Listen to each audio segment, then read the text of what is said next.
SABC News reporter Canny Maphanga and video journalist Mashudu Ramachela are covering this story. Let's cross live to them now. Canny, I saw you in the morning that Crossing Morning Live had to you, and I loved how you spoke about the different scenarios of what could happen should the case go either way.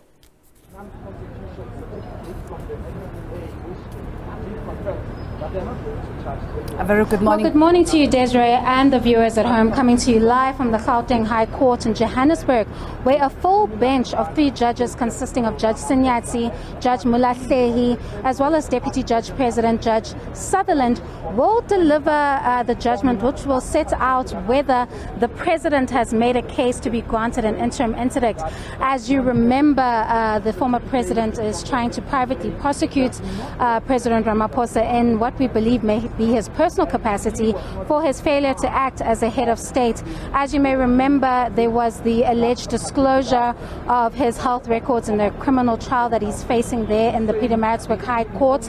The former president is trying to prosecute the president in his capacity as an accessory after the fact. He is accusing the president of failing to act when he wrote a complaint in August of 2021 to him, asking him to establish as a head of state a commission of inquiry or an investigation of some sorts into the alleged conduct of Advocate Billy Downer and this alleged leaking of the health certificate to a journalist. We understand that the president opted to refer the matter to the Minister of Justice to refer to the LPC, and this could be attributed to the fact that there is a history of political interference in the NPA, and that's how they saw it fit to deal with the matter. This obviously was not satisfactory to the former president. He felt that the alleged conduct of the senior prosecutor not only harmed the NPA as an institution, but the criminal justice system as a whole. So we've already heard a number of arguments last week regarding this matter. So the different scenarios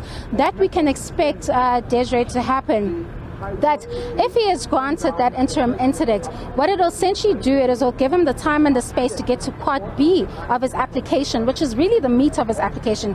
He will be challenging those summons that he was served a day before the ANC conference, stating that those summons are flawed and were not authorized by the NPA. Now, if we look at another scenario, that if it is actually not granted, then he would have to appear in 3 days' time. The summons says that he has to be before the criminal court to be charged on the 19th of January.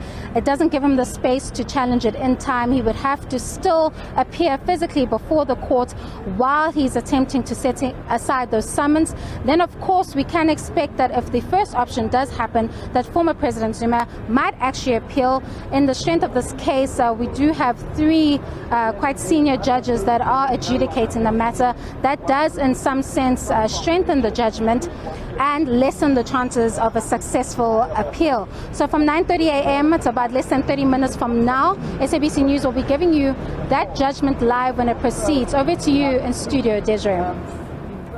Well, thank you very much, Canny. And of course, in a short while, we'll be having analysis just in terms of what to expect when the 3 judges sit for that process, where we'll expect a judgment later on in the morning in terms of that case that Canny was talking about.